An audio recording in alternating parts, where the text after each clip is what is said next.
Hello and welcome back to Football Manager 2017. We're at the end of January-ish. There's a couple of days left to go of the transfer window, and a lot of things have happened.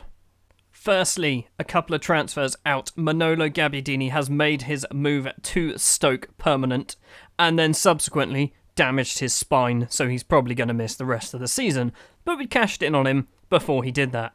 And veteran German centre-back Benedikt Höwedes, he played 2 games for us. He's gone back to Germany. He's gone to Borussia Mönchengladbach for about £1.5 million. That pretty much summarises all the transfers. I say pretty much because there's a few loans that have happened, but nothing exciting, and no one's come in. Now, since we last met, we've had a lot of games. This was the first of many games. This was in the FA Cup, however. We got battered by Man United, and if I'm honest, I can't see us catching Manchester United if it involves us having to beat them. If other teams beat them, then we can sure as hell catch them. Nearly swore then, didn't. 3-0 victory for United then. Icardi with 2, Odegaard with the 3rd. We weren't very good. They just had a lot more of the ball, and I couldn't be bothered to do subs. Then the start of the rise of bad boy Grant Corbett. A 2-0 victory against Crystal Palace. A brace for Corbett, and this is just the start of the beginning. That doesn't make sense, but you understand. In the middle of it, there was this other awkward match against Bournemouth in the EFL Cup semi-final first leg, which we lost.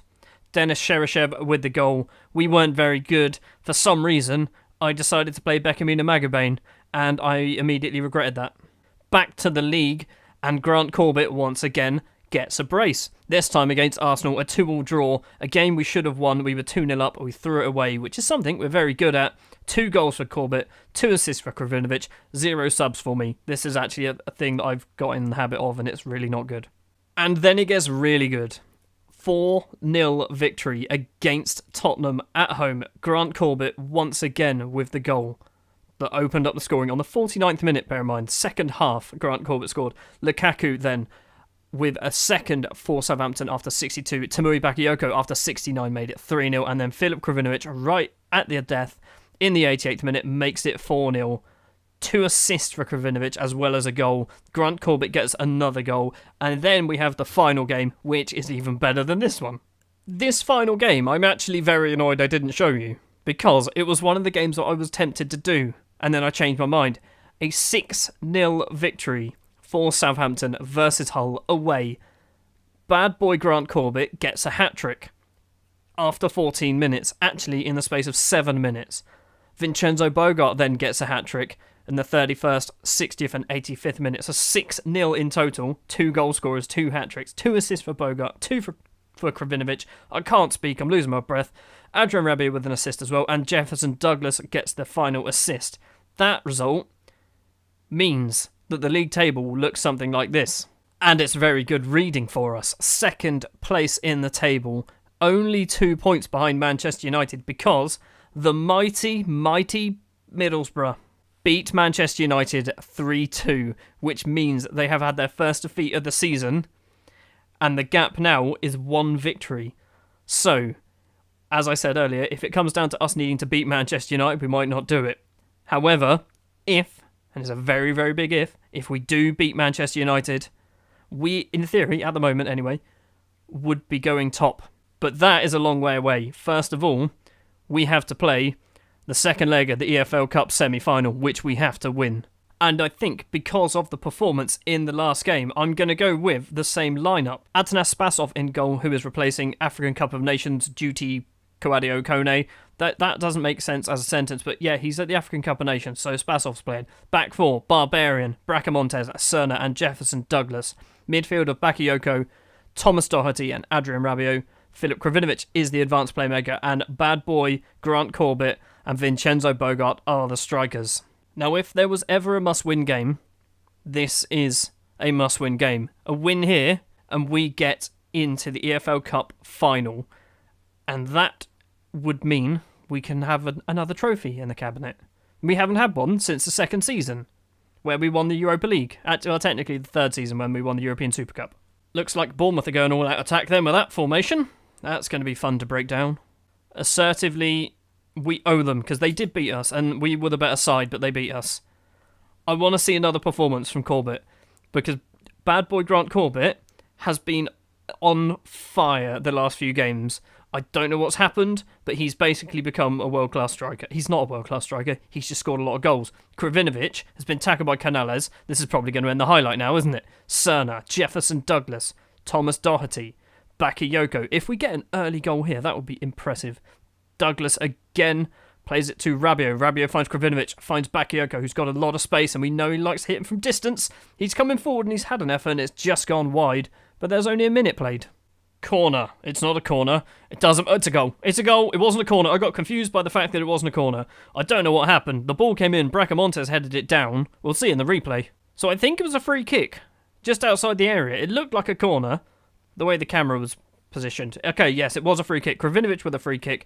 Bracamontes heads it down. And Rabiot, nice little bicycle kick. Not that type of bicycle. You know, one of those types. 1-0. 1-1 on aggregate.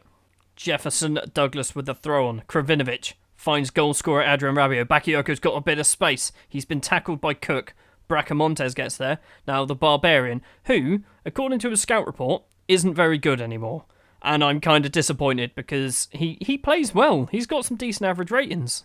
Jefferson Douglas again. He starts a lot of the highlights. Kravinovic brings the ball forward. Bad boy Grant Corbett. He's hit the post.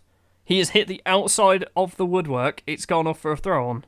It's actually half-time. It's 1-0, 1-1 aggregate. Basically, it's all square, but we, in theory, have the upper hand. I've said, calmly, we owe them after last time, and we do. Bad boy, sort it out. You're on a 6.4. First highlight of the second half, and it starts with Bournemouth coming forward. Smith has been tackled. Bakayoko, Kravinovic, Grant Corbett. He's very deep for where I want him to be. Rabiot's played it to bad boy Grant Corbett, and Corbett's hit the post.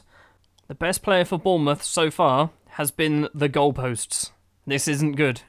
75 minutes on the clock. Corbett is coming off. Thibaut De Bruyne is coming on. The Barbarian, Bracamontes, Freddie Cerna, Adrian Rabiot finds Jefferson Douglas eventually. I knew he was going to do it, just took his time. Douglas striding forward into the Bournemouth half. Bogart, Kravinovic finds Bakayoko. Bakayoko runs into some space. Thibaut De Bruyne. De Bruyne's had an effort and it's just gone wide. This is going to go extra time, isn't it? And then it'll go penalties, and then I'll lose on penalties, and I'm going to be distraught. This is a highlight. This is not the end of the game. Kravinovic. Vincenzo Bogart. Get in the box, people. Bogart is making a run. He's been tackled, and Bournemouth can counter, probably. Trent Alexander-Arnold. I think that's who it is. He's been tackled by Douglas. Go on, Jeff. Kravinovic lets the ball roll to Bogart. Bakayoko outside the area. He's gone for goal, and he has put that in the top corner. And that is ridiculous. 91st minute out of 92. And we've just made it 2-0 and we are going to the final. Bakayoko gets the ball and he does what we expect him to do every now and then. Straight in that top corner. That is a ridiculous finish. That is one of the best goals you'll actually see. Corner. Hold on. Are we getting another? Rabiot's got the ball. It's full time. We've made it into the final. Calmly. Congratulations, you've always dreamt in playing in a final. Well, Thibaut De Bruyne has, no one else has cared. Defensively, look at those stats for those defenders. Well done, your defensive efforts were good. I'm saying it calmly. Playmaker were crucial. Corbett wasn't exactly useful. Now, the interesting question is, who do we get? Is it Manchester United or is it Arsenal? I think Arsenal was the other team. It is Arsenal versus Manchester United, which I believe is probably tomorrow, 27th. It is taking place tomorrow, so in a second, we'll see the result of that and we'll see who we get in the final. Please don't be Man United. Just don't do it to us. Not again. Ah, crap. It took them 119 minutes for Manchester United to overcome Arsenal. It actually took them a lot more than that because you had the first leg. A 1-0 win. A Larby. Who is he? Not real. He's all right. Have they been playing their kids? Please tell me you've been playing your kids, because I can beat you if you're playing your kids. So there we have it. 28th of February. We get to play Manchester United at Wembley Stadium in the EFL Cup. A repeat of last year's real-life cup final. Hopefully this time we can win it. I wasn't expecting my final season of this save to be going as well as it is. I wasn't expecting to be second in the table, an EFL Cup final I'm out of the FA Cup, don't care about that, but an EFL Cup final against Manchester United is definitely something that I'd like to win in my final season. Enough of that, we've got Everton to play in a week or so's time, but also we've got the end of the transfer window. I have to stop myself from doing this. I keep getting given these scout reports. Frederick Ngonga Giamba? If I bought him, I'd have to change his name. He's just turned up. He's worth 500k. I really want to sign him, but there's no point. Also, so's Brian Wendling. He's also really good. There's no point in signing him. We've made it to the 1st of February, and the Player of the Month awards and so on have come in. And I'd like to point out, Grant Corbett, 5 appearances, 10 goals, wins Player of the Month. He also wins Young Player of the Month. 2nd place, Jefferson Douglas. 3rd place, Freddie Cerner. We had a pretty good month. However, for some reason, Leandro Jardim gets Manager of the Month because I don't know why. I beat Burnley, Wolves. No, I beat Hull 6-0. Maths, team names, they were the same colour. I got confused. Quick update on transfer deadline day. I'm not buying anyone. I told you I wasn't going to buy anyone. Transfer deadline's passed. No one's left apart from a few players have actually gone out on loan, but nothing major. Man City have decided to do what I normally do and buy amazing centre-backs for way too much money. But he looks good, just not quite good yet. So, all my transfers are now complete. I will never sign any more players for Southampton, apart from the youth intake that happens, but that doesn't count.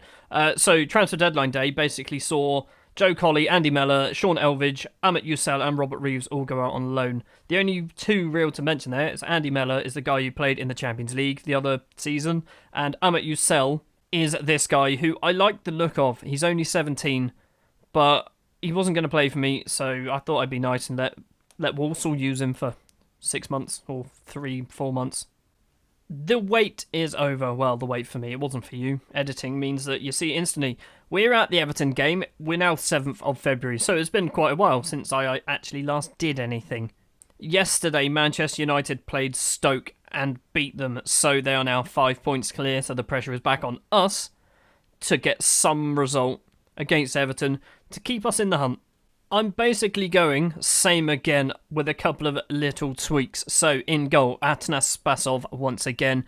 Kwadio Kone is coming back from the African Cup of Nations. They didn't win it, but I think they must have got to like the semi-final or something.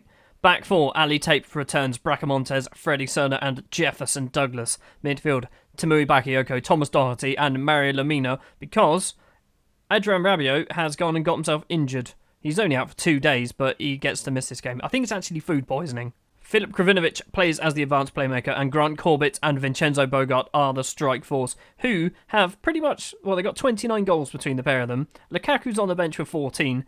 Becamino Agubane's on the bench with 12. Well, none of them were in the main squad. Let's put Thibaut De Bruyne instead of Becamino. There we go. Much better. Calmly. That's not calmly, that's assertively. We are favourites. That wasn't a very good team talk, but I just hit space because that's what I do.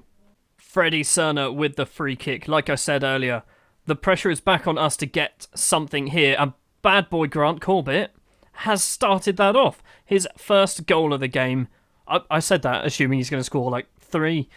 Jefferson Douglas runs with the ball, crosses the ball in, and Corbett, with a little running header, puts it past the goalkeeper. It's 1-0 against Everton, and that keeps us right on Manchester United's tail. How the hell are we going for the title? Like, where has that come from? I'd be quite happy sat finishing 4th, 5th. That's fine. That's my level. Not challenging for titles. That's not me. Finally, we get a highlight, and it looks like it's going our way. Jefferson Douglas once again plays the ball through for Vincenzo Bogart, and bad boy Grant Corbett makes it 2. It didn't do the flashy bit at the bottom, but trust me, he scored a goal. 2-0 now against Everton, and Grant Corbett, what's happened? He's my top scorer. He's actually, like, legitimately my top goal scorer this season, and he's only played half the games that everyone else has played. Another highlight. Doherty back to Ali Tape. Lamina's got Bogart in front of him. Bogart plays Kravinovic through, and Kravinovic has been fouled. And is this bad boy Grant Corbett stepping up to take a penalty for his second hat-trick? What happened? The entire game just froze, and the next thing I knew, Grant Corbett missed his penalty. What went on there? It's half-time, and I'm just really confused. I don't know what went on. Like, my game just didn't do anything, and the next thing I saw was the penalty being saved. Calmly, I'm happy, keep it up. Corbett's still on a 7.4. I'm concerned that he might, drop a bit because of his missed penalty. So far, nothing has happened in this half. Okay, maybe not. Krovinovic, top corner, 3-0. And what's even more impressive, not the fact that we're 2 points within Manchester United, we're joint on goal difference. That has come out of the blue. Krovinovic steps up to take the free kick, puts it straight in the top corner. 3-0 up against Everton, who are sat 6th, or were at the start of this game. They're still 6th. This could be a very, very impressive result. I said at half-time I'm worried that Corbett's performance might drop because of his missed penalty. He's on a 7.8. Bracamontes to Freddie Serna. Serna's got some options in front. He's also got an option to his left. He finds Lamina to Bakayoko. Bakayoko, can he get the ball forward? Corbett's there. Ali Tape's also there. Bakayoko once again. Lamina.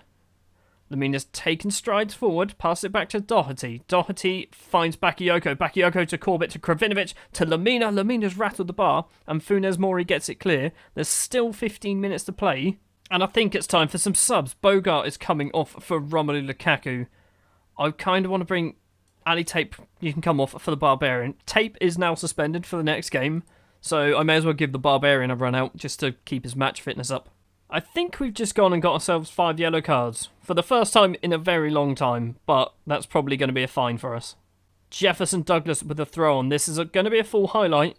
Could it be 4-0? Doherty, the Barbarian, finds Bakayoko and Bakayoko puts it in. It is 4-0 against Everton, and we have a better goal difference than Manchester United for the first time this entire season. The Barbarian gets the ball, plays through Bakayoko, and Bakayoko smashes it straight at Pickford, and Pickford palms it into his own net.